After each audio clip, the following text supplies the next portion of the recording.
पृथ्वी से लाखों किलोमीटर दूर एक अलग दुनिया के एज्योर क्लाउड महाद्वीप पर 4 सबसे घातक क्षेत्रों में से एक काली पहाड़ी, जिसे मौत की पहाड़ी के नाम से भी जाना जाता है। कहते हैं कि इस पहाड़ी से जो भी नीचे गया है वो कभी जीवित नहीं बच सका। पिछले 3 वर्षों के दौरान इस पहाड़ी से नीचे जाने वालों की संख्या बहुत अधिक हो गई है, जिनमें से कोई भी जीवित नहीं लौटा, जिसमें 3 स्वर्गीय सम्राट रैंक के अत्यंत शक्तिशाली लोग भी शामिल थे। इस समय इस पहाड़ी के किनारे पर एक काले बालों वाला, काली आंखों वाला लड़का एक चट्टान के सहारे खड़ा हुआ था। उसके काले बाल उसके कंधों तक लहरा रहे थे। उसकी हाइट लगभग 6.5 फीट होगी। गठीला बदन, गोरा रंग, बिल्कुल किसी देवता की तरह उसके शरीर की बनावट इतनी आकर्षक थी कि कोई भी लड़की उसे पहली ही नजर में अपना दिल दे बैठे। लेकिन इस समय उसके काले कपड़ों के ऊपर हर जगह खून ही खून था। उसके सुंदर शरीर पर कई खुले घाव थे। उसकी छाती फूल गई थी। उसकी सांसें भारी होती जा रही थीं। उसका पूरा शरीर और मांसपेशियां हल्की हल्की कांप रही थीं, जो साफ तौर पर उसकी थकावट का संकेत दे रही थीं। अगर वहां पर वो चट्टान ना होती तो शायद वो अपने पैरों पर खड़ा भी नहीं हो पाता। हालांकि उसकी आंखें कोल्ड ब्लेडों की तरह ठंडी और शांत थीं। उसके चेहरे पर एक तिरस्कार भरी मुस्कान थी। उसके चारों ओर सैकड़ों की संख्या में लाशों का ढेर था।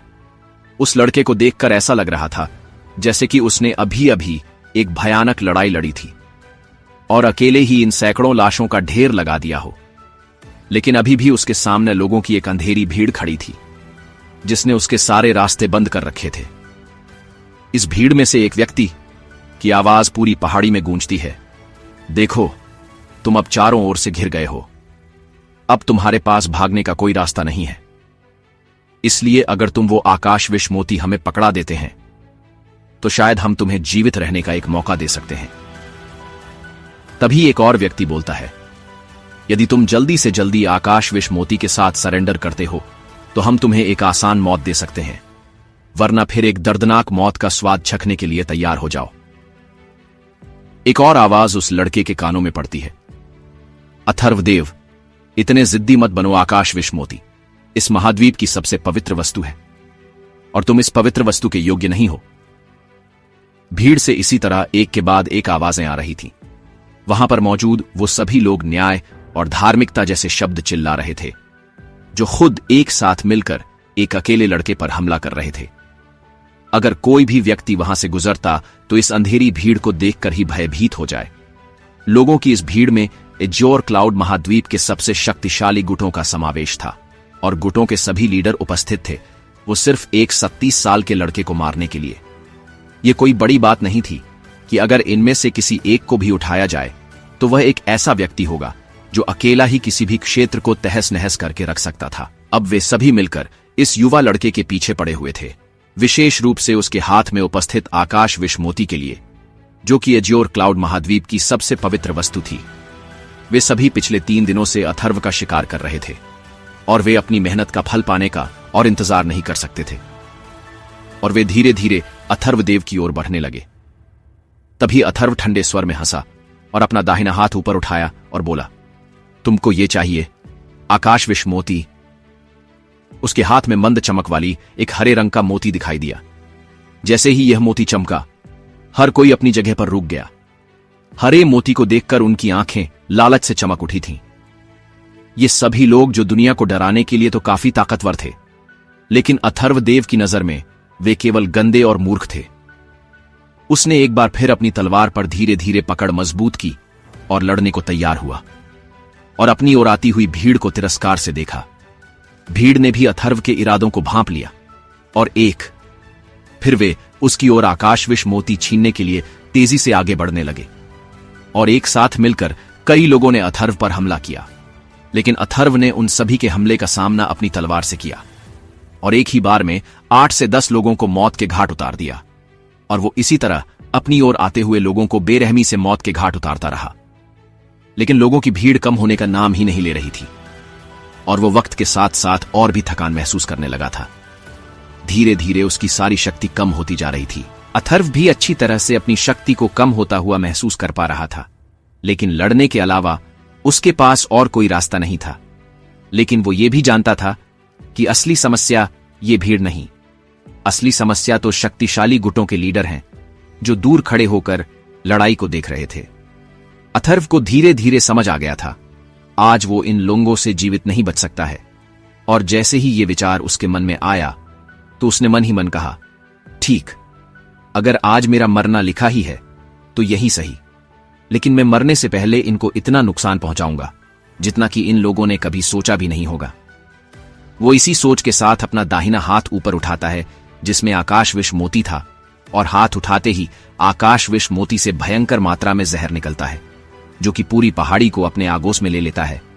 उसे ऐसा करते देख सभी ताकतवर गुटों के लीडर जोर से चिल्लाते हैं, जल्दी से सुरक्षा कवच बनाओ।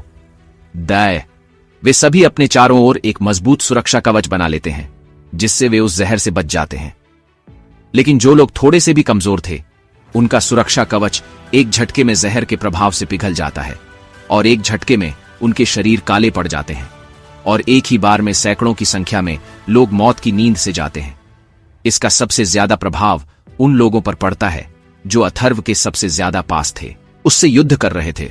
जहर के प्रभाव से उनकी हड्डियां तक गल जाती है और उनके शरीर का कोई नामो निशान तक नहीं बचता है।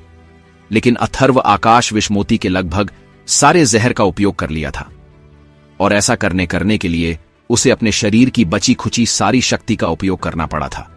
इसलिए उसकी हालत भी बहुत खराब हो चुकी थी। वो मुश्किल अपने पैरों पर खड़ा था। वहीं जब धीरे धीरे जहर का कोहरा हटता है तो शक्तिशाली गुटों के लीडर देखते हैं कि एक झटके में उनके साथ आए लोगों की संख्या आधे से भी कम हो गई थी। तो वो गुस्से से बौखला उठते हैं और उनमें से एक लीडर जोर से चिल्लाते हुए कहता है, अथर्व, हमने तुझे जीवित रहने का एक मौका दिया था, लेकिन अफसोस कि तूने मौत को चुना, तो अब मरने के तैयार हो जाओ। और अपनी इसी वाक्य के साथ वो शक्तियों से भरा भाला सीधा उसकी ओर फेंकता है। वो भाला सीधा अथर्व के सीने की ओर तेजी से बढ़ता है। अथर्व इस हमले बच नहीं पाता है और वो शक्तियों से भरा भाला सीधा अथर्व के सीने में धंस जाता है और उसकी जोर से चीख निकलती है, आहा। वो अपने घुटनों के बल नीचे गिर जाता है और धीरे धीरे उसकी बंद हो जाती है और पूरी पहाड़ी पर खामोशी छा जाती है। कुछ देर की खामोशी के बाद जब गुटों के लीडर देखते हैं कि अथर्व अब अपनी जगह से हिल भी नहीं रहा है, तो वो समझ जाते हैं कि अब उसका अंत हो चुका है और वे पास में ही खड़े एक सैनिक को आदेश देते हैं, जाओ, उसके हाथ से वो आकाश विष मोती ले आओ। वो सैनिक धीरे धीरे अथर्व की ओर बढ़ता है और उसके पास जाकर उसके हाथ से आकाश विष मोती लेने के उसकी बंद मुट्ठी खोलता है। तो वह देखता है कि वह अपनी सारी ताकत लगाने के बाद भी अथर्व की बंद मुट्ठी नहीं खोल पा रहा है कि तभी अचानक अथर्व की बंद आंखें एक झटके में खुलती हैं, जिसे देख उस सैनिक का चेहरा डर के मारे पीला पड़ जाता है और वो लड़खड़ाते हुए पीछे हटने लगता है। लेकिन जब तक वो पीछे होता तब तक अथर्व की तलवार उसकी गर्दन के आर पार हो जाती है। फिर अथर्व अपने सीने में धंसे भाले को देखता है और उसे अपने सीने से बाहर खींचता है। भाला बाहर निकलते ही उसके सीने से खून की एक तेज धार निकलती, जिससे उसके काले कपड़े खून से लाल हो जाते हैं। फिर वो अपनी नजर उन लीडरों की करता है। उसकी आंखों में गहरी नफरत साफ देखी जा सकती थी। वो कहता है, मेरे गुरु ने अपना जीवन दुनिया को बचाने की कोशिश में बिताया। उन्होंने ना तो कभी कोई लाभ चाहा और ना कोई प्रसिद्ध, फिर भी अनगिनत लोगों को बचाया। लेकिन इस आकाश विष मोती के कारण तुम तथाकथित न्याय संप्रदाय के लोगों ने 7 साल पहले मेरे गुरु को मार डाला। मुझे नफरत है, अपने आप से नफरत है, क्योंकि मैं इतना बेकार हूं कि मैंने इन 7 वर्षों में तुम सभी बकवास न्याय संप्रदायों को खत्म नहीं किया। उसके हर शब्द में गहरी नफरत भरी हुई थी। हालांकि 7 साल हो गए थे, फिर भी अपने गुरु की मृत्यु के बारे में सोचते ही उसकी आंखों से खूनी आंसू बहने लगे। अथर्व को नहीं पता था कि उसके माता पिता कौन थे।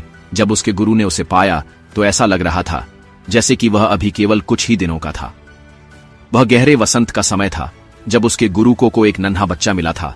उन्होंने उसका नाम अथर्व रखा और उसे अपने साथ ले आए, इस उम्मीद में कि उसका दिल बादलों की तरह शुद्ध और पानी की तरह साफ होगा, ताकि जब वो बड़ा हो तो उसे मरते हुए लोगों को बचाने और घायलों को ठीक करने के लिए एक उपचारक के रूप में उनकी कला विरासत में मिले।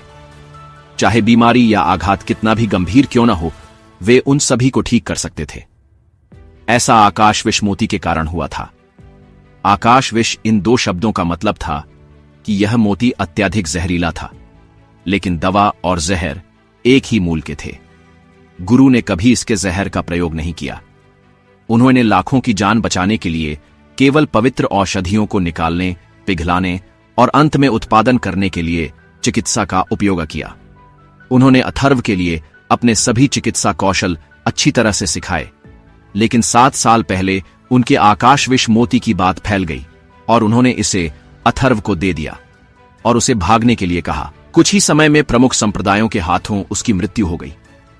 जब उसके गुरु की मृत्यु की खबर अथर्व तक पहुंची तो 3 दिनों तक रोता रहा। नफरत की जड़ उसके दिल में मजबूती से जीम हुई थी और अब उसने औषधीय कला में अभ्यास करना छोड़ दिया। इसके बजाय उसने आकाश विष मोती से जहर सोख लिया। बदला लेना ही उसका एकमात्र लक्ष्य बन गया। 7 साल के बाद उसने जहर पर महारत हासिल कर ली और बदले की भावना प्रकट की। 10 दिनों से भी कम समय में जहर हजारों मील तक फैल गया, जिससे अनगिनत लोगों की मौत हो गई। साथ ही पूरे एज्योर क्लाउड महाद्वीप पर दहशत फैल गई। इसने ताकतवर और पराक्रमी लोगों को आकर्षित किया, क्योंकि वे इस खजाने से मोहित गए थे और उन्होंने आकाश विष मोती को प्राप्त करने के लिए अथर्व की खोज करना शुरू कर दी और आज स्थिति यहां तक आ पहुंची है।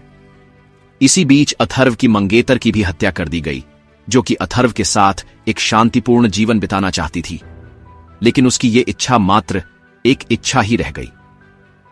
इन सभी बातों को सोचते ही अथर्व का दिल एक बार फिर भारी हो गया।